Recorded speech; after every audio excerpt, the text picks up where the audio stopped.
Penetapan tersangka sudah kita lakukan, kemudian kita melakukan pencekalan sudah kita lakukan. Ini untuk diketahui. Saya kira demikian. Terima kasih.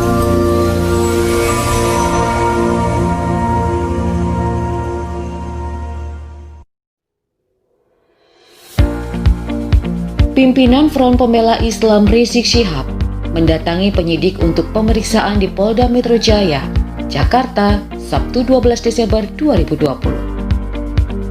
Kadif Humas Polri Irjen Pol Prabowo Argo Yuwono sebelumnya dalam jumpa pers mengatakan, penyidik Polda Metro Jaya telah melakukan gelar perkara dalam kasus pelanggaran protokol kesehatan di sejumlah tempat di Jakarta pada tengah November lalu. Hasilnya, penyidik kemudian menetapkan pimpinan FPI Rizik Syihab bersama 5 orang lainnya sebagai tersangka. Rizik disangkakan melanggar pasal 160 KUHP, pasal 93 Undang-Undang Kekarantinaan Kesehatan, dan pasal 216 KUHP. Kasus ya yang telah disidik oleh Direktur Polda Metro Jaya, yaitu berkaitan dengan penyidikan terkait perkara tindak pidana di muka umum dengan lisan atau dengan tulisan menghasut supaya melakukan sesuatu perbuatan yang dapat dihukum. Dan ini juga dengan masalah tentang undang-undang kekarantinaan. Dan kemudian ditambah dengan pasal 160 KUHP dan pasal 93 Undang-Undang Republik Indonesia nomor 6 tahun 2018 tentang kekarantinaan kesehatan dan pasal 216 KUHP. Yang terjadi hari Jumat dan Sabtu tanggal 13 dan 14 November di Tebet Utara, di Kecamatan Tebet, Jakarta Selatan, dan Jalan KS Tubun, Petamburan, Tanah Abang, Jakarta Pusat. Tentunya setelah penyidik dari Polda Metro Jaya melakukan pemeriksaan terhadap saksi, kemudian menemukan barang bukti dan petunjuk, akhirnya pada tanggal 7 Desember dilakukan gelar perkara. Di gelar perkara itu tentunya dipimpin oleh Wasidik, Kabak Wasidik yang dihadiri oleh dari Itwasum, dari Bitkum Polda ya, dan kemudian juga dari penyidik yang melakukan. Dilaksanakan pada tanggal 7 Desember 2020. Hasil kesimpulannya adalah menaikkan status tersangka kepada Muhammad Rizik alias Habib Muhammad Rizik Syihab. Ini surat ketetapan tersangkanya ya.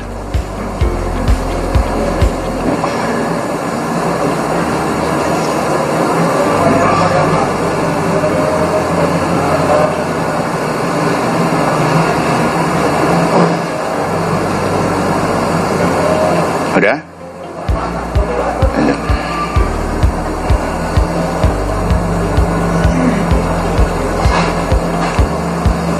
Oke.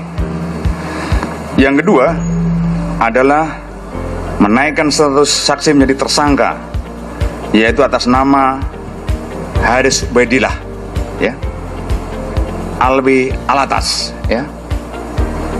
Yang selanjutnya menetapkan tersangka Maman Suryadi. Selanjutnya menetapkan tersangka Ahmad Sabri Lubis dan menetapkan tersangka Idrus. Ini penetapan tersangkanya.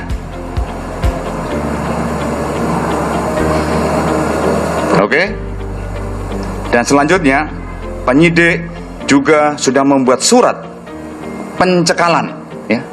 Pencekalan yang pertama kepada Muhammad Rizik alias Habib Muhammad Rizik Syihab, kepada Dirjen Imigrasi Kemenkumham dalam waktu 20 hari. Ini suratnya yang kita tujukan ke Kementerian, ke Dirjen Imigrasi. Ini suratnya, pencekalan.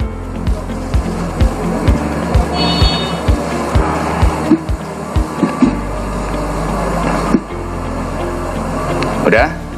Kemudian juga Polda Metro Jaya membuat surat ya, pencegahan ke luar negeri juga sama kepada yang pertama tadi, setelah telah dibuatkan. Yang kedua adalah Haris Ubedillah, juga sama, sudah kita kirim surat pencekalannya.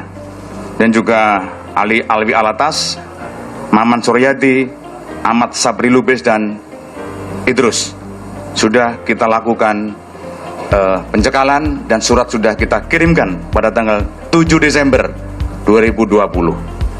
Itu teman-teman yang bisa kami sampaikan. Penetapan tersangka sudah kita lakukan, kemudian kita melakukan pencekalan sudah kita lakukan. Ini untuk diketahui. Saya kira demikian. Lalu, apa itu pasal 160 KUHP, pasal 216 KUHP, dan pasal 93 Undang-Undang Kekarantinaan Kesehatan? Pasal 160 KUHP mengatur tentang ancaman pidana atas perbuatan orang yang menghasut di muka umum dengan lisan atau tulisan supaya melakukan perbuatan atau pidana, melakukan kekerasan terhadap penguasa umum atau tidak menuruti ketentuan undang-undang.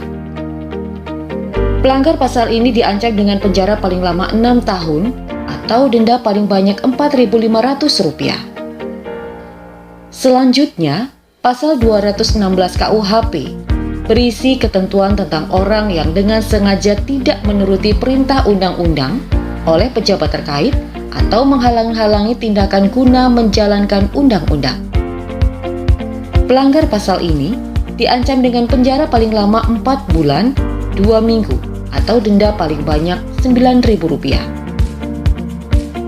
Adapun pasal 93 Undang-Undang Kekarantinaan Kesehatan mengatur tentang orang yang tidak mematuhi atau menghalangi penyelenggaraan kekarantinaan kesehatan. Diancam dengan pidana penjara paling lama 1 tahun dan atau denda paling banyak Rp100 juta. Terkait dengan seluruh proses hukum yang sedang berlangsung, mari kita serahkan pada proses hukum. Masyarakat berharap prosesnya adil dan kita semua saat ini untuk menghargai asas praduga tidak bersalah.